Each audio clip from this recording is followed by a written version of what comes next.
welcome. Thanks so much for watching. I'm Sam, and I'm your moderator today. In just a minute, we'll be joined by Patrick Ray, who is one of our senior advisors here at the Retirement Group. With over 150 years combined service between all of our advisors here, they have just about seen everything. Luckily for you, Patrick Ray is going to cover the 5 most common mistakes made within the 401k in hopes to help you avoid these mistakes. But before Patrick comes on, I'd like to very quickly remind you that we are not affiliated nor endorsed by FedEx. We are a completely independent group of financial advisors here.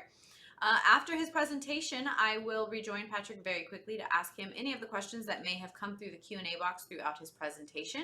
Feel free to stick around if you're interested in listening to those answers. And if you happen to see any YouTube cards popping up on your screen as you listen along today, feel free to give those a quick click. They will guide you to several different resources that we have available, one of which may simply be a link to book an appointment with Patrick Ray himself or one of his colleagues if you wish once this video has ended. So take advantage of those. And without further ado, here's Patrick Ray. Thank you very much, Sam. Good afternoon, everyone. And hopefully everyone's having a great day. And I'm going to do my best to try to make it just a little bit better with respect to some issues that you'd be surprised how often come up. If I had to list out the things that would surprise me as an advisor looking into someone's plan to transition into a successful retirement, this thing that we're going to go over today, among a number of topics, are on top of the list. And it shouldn't be, frankly. And it's if you're doing the right things and you're in touch with the right people, for sure, if you're ultimately leaning on or looking for a partner in retirement, where you develop a strategy to help you avoid these very issues. Okay. So today we're going to talk about 5 of the key mistakes that we see from a 401k perspective. We're going to talk about missing out on the 401k match. We're going to talk about the frequent early withdrawal penalties that I see people incur because of inappropriate planning for the most part. And we're going to talk also about having multiple 401ks for those of you who have transitioned in the past from one job to another and had never done anything with your 401k. We're going to talk a little bit about that. We're going to talk specifically about those of you who work for a publicly traded company where the majority of your match oftentimes comes from getting stock in that particular company. We're going to talk a little bit about that. And then we're going to talk about the significance of rebalancing your overall portfolio. So in the grand scheme of things, missing out on your 401k match is an unbelievable downfall to you, right? It's literally giving up free money. But as I mentioned at the beginning, you would be surprised at how often I see this occur. And it's basically not contributing enough to receive the free money that the company is giving you. So let me make sure I'm clear, or as clear as I can be, which is whatever you have to do to adjust in your life to be able to make up the ability to put the minimum in your 401ks to at least get all of the free money that the company is willing to give you, you absolutely must do that. Let me repeat that. You absolutely 1000% with no equivocations, you must do that, right?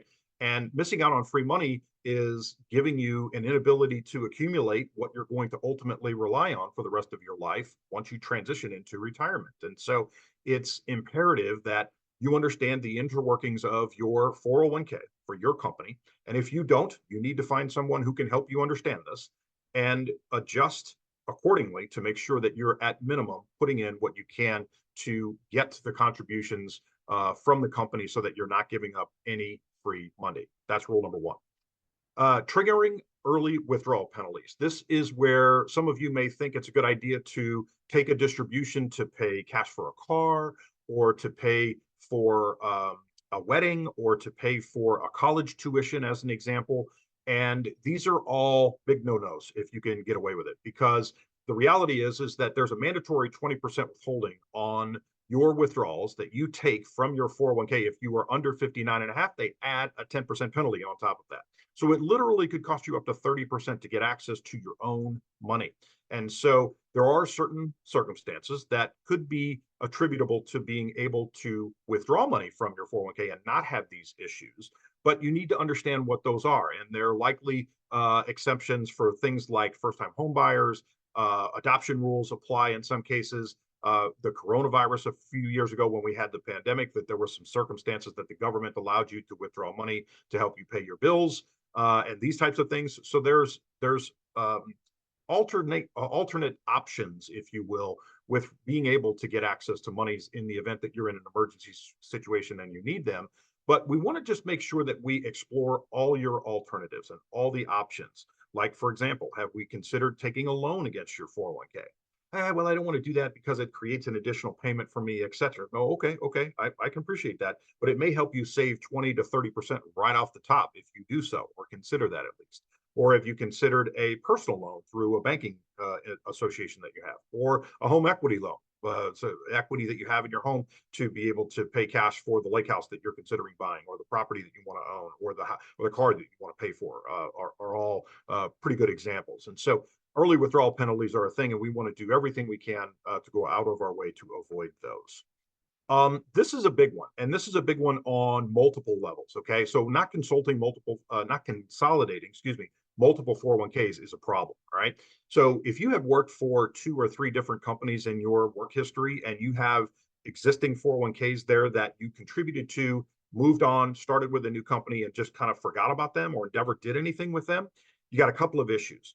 Remember, number one, your spouse cannot inherit those funds. Okay. And let me make sure I'm clear on what I'm talking about.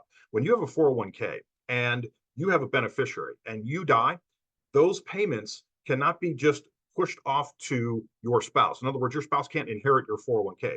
Those funds have to be liquidated and sent to your spouse so that they can otherwise be put into a IRA of their own, or beneficiary IRA. So there are transactions that need to occur in order for your spouse to actually get those funds. In addition, it's really difficult where, as on a daily basis, you've got things in life coming at you pretty quickly, to manage multiple accounts, right? So there may be some options that are available from an investment perspective in one of your 401ks, but not all of your 401ks. Or there's a better large cap version in 401k2, but not 401k1, for example. And so it really helps when you consider consolidating these things for not just a couple of those things that I've mentioned, but compounding interest is your friend. And so the more capital that you have working in favor or in tune with what you're trying to accomplish from a goals perspective on the retirement planning side, the better off that you're ultimately going to be. And oh, by the way, it could lower your fees, as it turns out, among other things that I've already mentioned. And so moving those funds into an IRA, for example, may be the best solution. The best solution may be for you to consider moving those funds into the existing 401k that you currently participate in. And so just basically avoiding these because life is happening and we all have things going on and we're all very busy, that this is a mistake. And we want to have this on our list of things to avoid when we're talking about your 401k stuff. Overestimating or investing in your company stock or the value of your company stock is a big one, right? It's very easy to do where if you set up your 401k, for example, which we see many cases of back in the 70s or 80s or 90s when you started with the company, and you just never did anything about the allocations, and all of a sudden now you have 80% of your money in the company that you work for. That's a mistake, right? And it's often uncorrelated to what your retirement goals are. Where if I were to ask you on a scale of 1 to 10, how much risk you're willing to assume, you would say, man, somewhere in the middle of the road, maybe like a 6 or maybe a 7, right? But if you have 100% of your money or close to it of your 401k in one stock, that's a 10 for the most part from a risk perspective, right? No matter how good or relevant the company that you work for is, that it's not correlated with your retirement goals, which is the point here. And so what we want to make sure that we do is concern ourselves with what our objectives are, what our timelines are, what our goals are, what risk you're comfortable taking, and address and allocate your 401k accordingly. And so limiting your company stock to a certain percentage, sometimes it's anywhere between 5 and 10. Some of you may be comfortable owning 30, 40, maybe even 50% of your money in company stock because you have other investments inside IRAs or outside the company plan that you can address and deal with the diversification aspect of your overall portfolio in those a little easier than you can in your 401k, which certainly makes some sense in some circumstances. And so diversifying your investments are clearly here to mitigate your risk. That's pretty much the number one priority here of concerning ourselves with how much money we have in the company stock that we work for inside your 401k. And then finally, failing to rebalance your portfolio, which is a big one, right? This could lead to a mismatch between your objectives. For the same reason, having too much money in company stock might not be correlated with your overall retirement goals, is the risk that you're willing to take versus what you're technically taking. And so we want to review these on a regular basis. If you have to, put a calendar reminder in your Apple or your iPhone or whatever it is on an annual basis, once a year. On March 1st, I'm going to commit to spending 15 minutes and looking at my 401k to ensure that those allocations look somewhat relevant, right? And then if you have a partner of some sort that you can share this with to help confirm that those are the risks that you're willing and able to take and you're comfortable with, then you have a plan that's going forward. And that's the biggest issue that we see on a regular basis, which is the lack of planning from a big picture, not just risk perspective, but an overall planning perspective for retirement in general. So we want to make sure that we hit these desired allocations and the correct, appropriate risk-adjusted returns that we're willing and able to take. And so just make sure that if you have to, remind yourself. And it's as easy as putting a one-year reminder in your calendar every year on a given date that you're comfortable with and going forward with that. So as we conclude or kind of shorten this thing up so that we don't take up too much of your time, in whole, those 5 things that I just went over are unbelievably vital, right? As minuscule as they may seem on the surface, they can add up. And so when you start adding up all these things about how many 401ks that you haven't consolidated, or not participating to the greatest degree you can to get your match from your 401k, or taking unnecessarily withdrawals that create penalties and potential tax problems for you while you're still working. All these things are issues, right? And so having these mistakes addressed to the greatest degree you can puts you on track for a smooth and successful retirement. And that's what we're trying to accomplish. And frankly, the sooner that you start that, the better off you're ultimately going to be. We want to be proactive here. We want to take steps and treat our retirement as if you were treating the family activity that you have going on this weekend of importance, right? And how you're going to enjoy the time with whatever it is that you're planning on doing on your free time.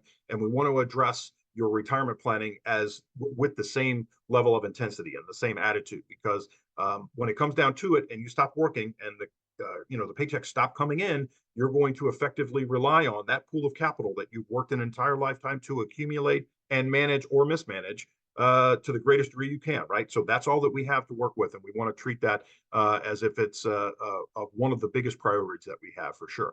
And if you need to, look, that's why people like us are in business, okay? We're here to be a partner for those of you looking for a partner in retirement, and it's because this is something that we know people don't plan for. When we see people who are over the age of 50, we know statistically they don't have a written financial plan for their retirement goals. And there's no excuse for that, because frankly, firms like ours use this as a way to introduce our services to you. And so if you're willing to spend some time with us, we're delighted to create a cash flow analysis for you and kind of help you answer some of these questions that might be lingering in the back of your mind on how they play a role in your overall ability to enjoy a successful retirement. And so Sam had mentioned at the beginning the number of years of experience that we have across our team and having offices nationwide to be able to address these savings plan and pension plan and medical plans and things that are relevant to your specific company, right? And so we want to make sure that we offer this cash flow analysis to you in the event that you're open to taking advantage of that. And you can email us to get that going at info@theretirementgroup.com. You can call our 800 number, which is 800-900-5867. If you would like, you can schedule an appointment with myself or any one of my colleagues by taking a picture of this QR code to the left, and it will get you access to a calendar where you can pick a time that works for you for sure. And then if you're not already following us on LinkedIn, I would encourage you to do that. We have a lot of great company-specific updates for a lot of the companies that we're familiar with, and helping them with their pensions and their 401ks and health stuff and things of that nature. So if you're not already following us on LinkedIn, I would encourage you to do that. And as a quick kind of review, as I mentioned, this 401k thing is one of the biggest pools of money for the most part you're probably going to have to rely on in retirement. And so the more you pay attention to that, the more attention you give this during your working years and leading up to retirement, the more likely it is you're going to have a smooth transition into and beyond from a retirement perspective. So with that, what I'll do is I'll pass it back to Sam to see if we have any questions before we let you go for the afternoon. Sam? Thanks, Patrick. Yeah, we have just a couple questions. Number one, how can I ensure I'm making the most of my employer's 401k match as I approach retirement? Oh, this is an easy one. Contribute. Put as much as you can possibly afford in here. Listen, I'll be crystal clear, okay? This is my 25th year in this business, and I have never, ever, ever met anyone who retired with too much money. Ever. So it's impossible for you to say, if you can afford to put in 300, but you want to put in 400 or put in 500 or put in 1,000. Or some of our people earmark their entire salary from their spouse to allow them to save a massive amount of money to catch up because they put their kids through private school and they had a lot of expenses with kids playing club sports and things like this, right? Where you feel like you have to catch up, which is perfectly fine.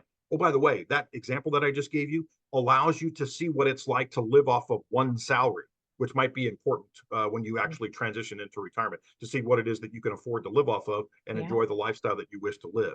So the answer to that question is, how do you maximize it? You put in, you contribute, make sure you're getting every free dollar that the company allows you to get, and then some. And if you can afford to put it in there, I'm telling you, you should put it in.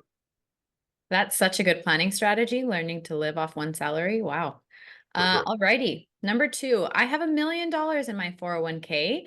How can I plan to pass on my wealth to my heirs in the most tax efficient manner?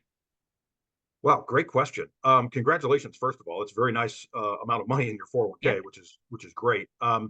And this is a multifaceted answer, frankly. So there are some things that you can do. So, for example, I'm assuming that this person is probably putting at minimum the IRS minimum, which is, depending on their age, somewhere between 26 and 28,000 a year.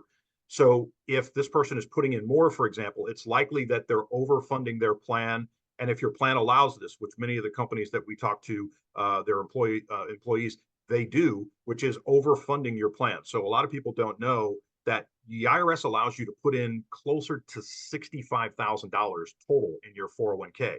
And it's a combination of some of that being pre-tax money and some of that being after-tax money.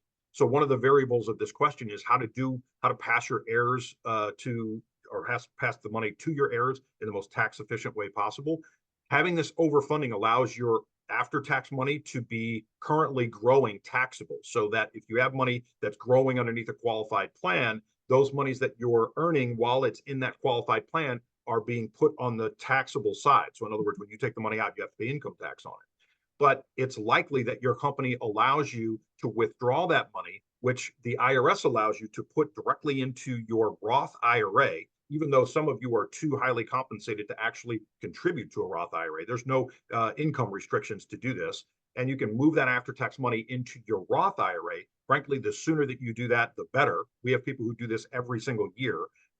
And so that's one huge benefit that you can address to talk about this, tax efficient manner of how to get money to your heirs, because immediately that money's going into a Roth IRA and growing tax free for the rest of your life.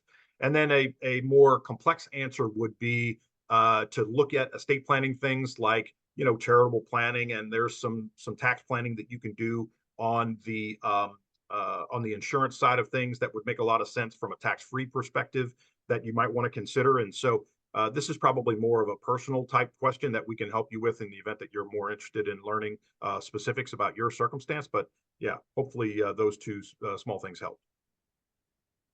Thank you, Patrick. Alrighty, we're going to do one more. Okay. How can I incorporate healthcare costs into my retirement planning, considering my 401k savings? Hmm. Carefully would be my best answer. So we have a cash flow analysis, right? I mentioned this is one of those exercises that we do for someone who's interested in spending some time with us to kind of show them what the roadmap of their financial picture and their retirement may look like.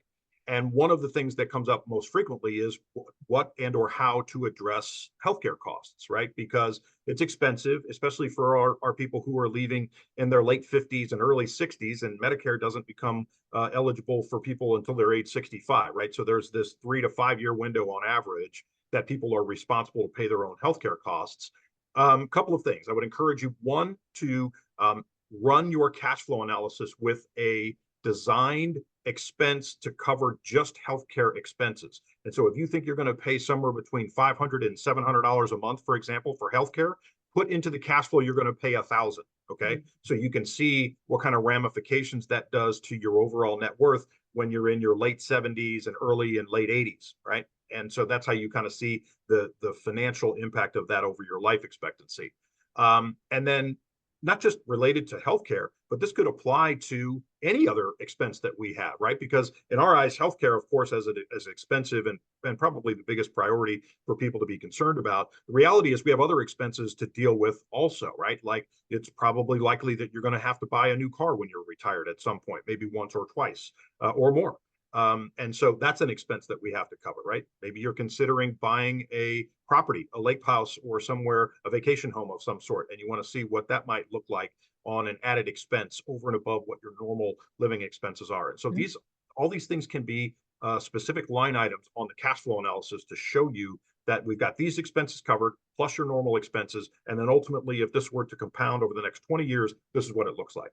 And that's the significance of having the cash flow analysis done. Alrighty, Patrick, thank you so much. That was all we had time for today. We want to thank everybody for joining us today. We hope that we will see you again on another webinar. Make an appointment to speak with Patrick and have a good day. Thanks, everybody. Wonderful. Thanks for your Bye, time, everyone. Patrick. Have a great day. Bye bye. Thank you.